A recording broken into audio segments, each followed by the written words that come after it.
Olá, caros irmãos em Cristo, sejam todos bem-vindos à nossa casa de Bezerra, virtualmente aqui pela internet. Mais uma vez aqui estamos para falar, sentir, fazermos singelas reflexões, buscando nos harmonizar com o estudo do Evangelho de Jesus à luz da doutrina espírita. E como sempre fazemos, agradecemos e pedimos o amparo dos nossos amigos espirituais, para que eles continuem nos fortalecendo, nos intuindo, nesses momentos de grandes desafios. Vamos nos permitir, então, mais uma pausa e uma reflexão para harmonizar as nossas mentes e corações, sempre voltados para a luz que nos direciona ao bem.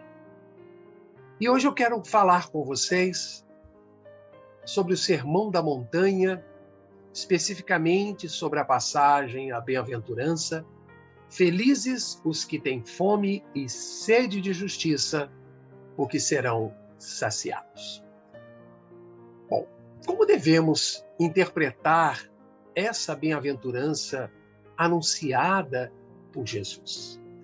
Este é mais um trecho magnífico do Sermão da Montanha que o nosso Mestre Jesus pronunciou e o apóstolo Mateus imortalizou junto com Lucas.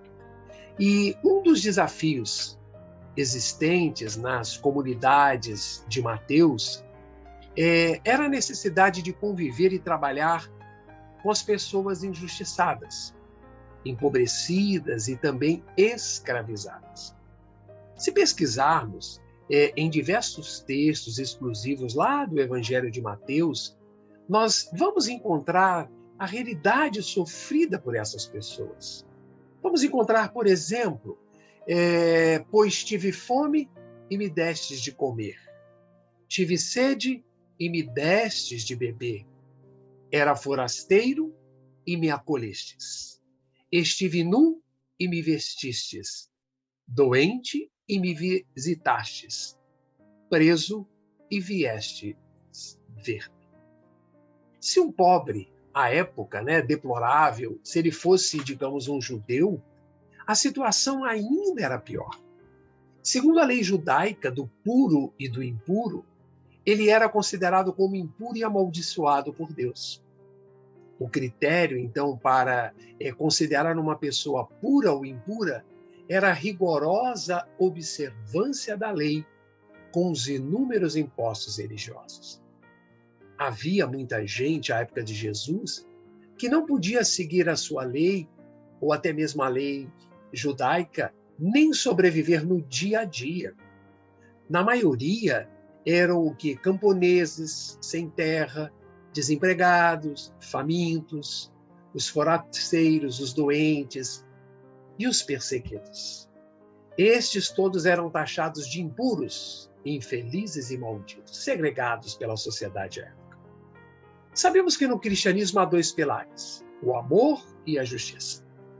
Eles se confundem porque para nós, simples mortais, até parece que o amor é a justiça em si, ou a justiça é a expressão maior do amor entre os homens de boa vontade.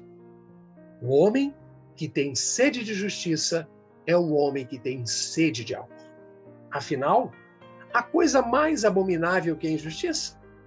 E o que é a injustiça senão o desamor ou o ódio levado ao extremo? Vamos lembrar de algumas frases famosas. A voz do povo é a voz de Deus. Cada um colhe aquilo que semeou, ou aqui se faz, aqui se paga. Se maior foi o pecado, maior será a penitência.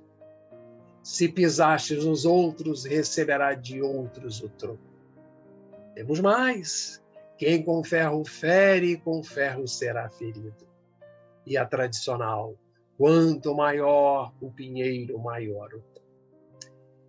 Irmãos, esses ditos populares têm na realidade um pressuposto que é uma lei da física clássica, digamos, newtoniana, que diz: a toda ação corresponde uma reação de mesma força, mesma intensidade, mas no sentido oposto. E o enunciado desta lei é universal. porque é um princípio físico, não uma mentira.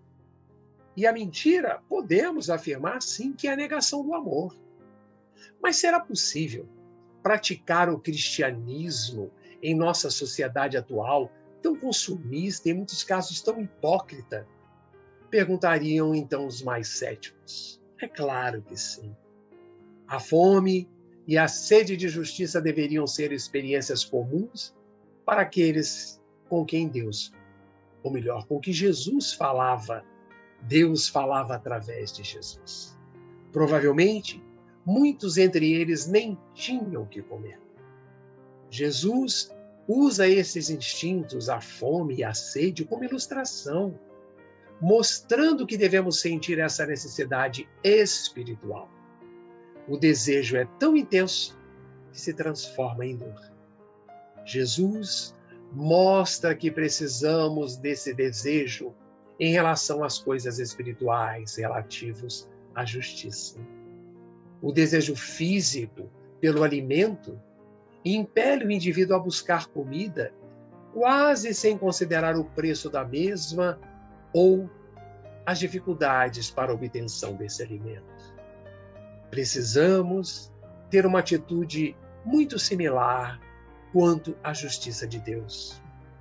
Qualquer um de nós concordamos que o mais forte e insistente dos instintos naturais, como também o mais necessário, é o da alimentação. O alimento sustenta a nossa vida física, mas, porém, a alma também tem fome e sede. Os antigos costumavam representar a justiça na figura de uma mulher com os olhos vendados, trazendo numa das mãos uma balança e na outra uma espada. A venda nos olhos significa a imparcialidade de que a justiça se acha revestida. Não faz exceção de pessoas, desconhece as individualidades. A balança, que é um instrumento de pesagem, que registra todas as diferenças para mais ou para menos, cujo fiel oscila mediante a mais ligeira pressão exercida sobre qualquer uma das conchas desses pratos. Isso simboliza a justiça com que o Pai atua, dando a cada um aquilo que de direito lhe pertence, registrando com admirável precisão todas as variações, todos os matizes do mérito ou do demérito de cada um de nós.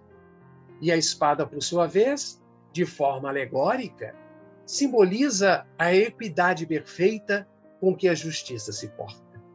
Sua lâmina, ao contrário da do punhal, que provoca maiores danos impiedosamente, sem jamais ceder ou vergar, ela, a espada, ela é maleável, sem que, contudo, deixe de ser retilínea. Tal como se imaginava outrora, a justiça julga o fato sem atentar para a pessoa que o praticou. Exata e precisa como a balança, cuja sensibilidade mecânica acusa as mais insignificantes diferenças para mais ou para menos. Flexível como a espada, que assume curvaturas várias, consoante exijam as necessidades do golpe que ela possa desferir, voltando invariavelmente à posição dela. A justiça, então, é uma necessidade interna de cada um de nós. Em seu nome, infelizmente, muitas injustiças foram e ainda continuam sendo cometidas.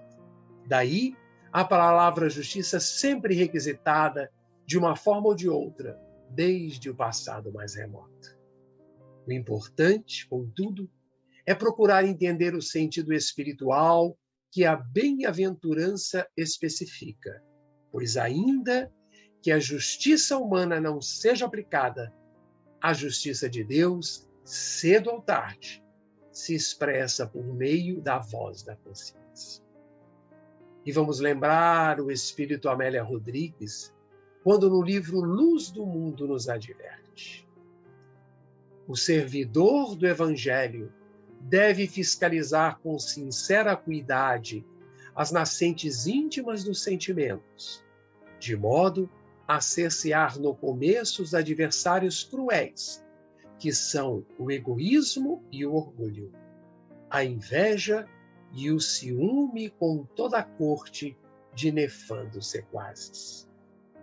Vejamos, irmãos, que com essa mensagem identificamos que quando estamos vinculados a um ideal superior da vida, que é buscar a perfeição, nós atuamos como discípulos sinceros que compreendem os que dormem no amolecimento das paixões. Desculpamos os perseguidores e não receiamos que outros corações, também fascinados pela luz da verdade, desejem integrar-se no legítimo ideal da solidariedade a benefício de todos. Dia virá em que a mensagem da Boa Nova se espalhará pelos múltiplos campos do mundo, em formosa semeadura de abnegação, convocando as multidões ao trabalho do Cristo na pregação do bem. Estaremos nós, todos irmanados no ideal do serviço. Todos nós precisamos combater as injustiças, contribuindo eficientemente para a colheita dos resultados mais valiosos. A justiça da terra sabemos que é falha. Ela ignora as causas profundas que levaram alguém a cometer uma falta. Por isso, a justiça humana julga superficialmente. Além disso, quantos crimes não ficam impunes? Embora possamos iludir a justiça terrena, é impossível iludir a justiça divina. E no livro O Evangelho dos Humildes, o escritor Eliseu Rigonati nos diz, vamos relembrar, e Jesus, profundo conhecedor da lei de compensação que cada um movimenta pró ou contra si próprio, nos diz, não te importe se sofreres injustiças ou se irmãos que te ofenderam não foram alcançados pela justiça dos homens. No mundo espiritual, para onde irás mais cedo ou mais tarde, pontifica um juiz incorruptível, ele te fartará de justiça. Vejamos, irmãos, que só o cristianismo nos oferece a expressão da justiça proclamada com o Evangelho. A cada um será dado segundo suas obras. Efetivamente, podemos afirmar que Deus está sempre ao nosso lado, mas pelas respostas de Deus no campo da vida, será possível medir sempre as dimensões de nossa permanência pessoal ao lado de Deus. Ele está sempre ao nosso lado. Bom, é isso que temos para as nossas reflexões de hoje.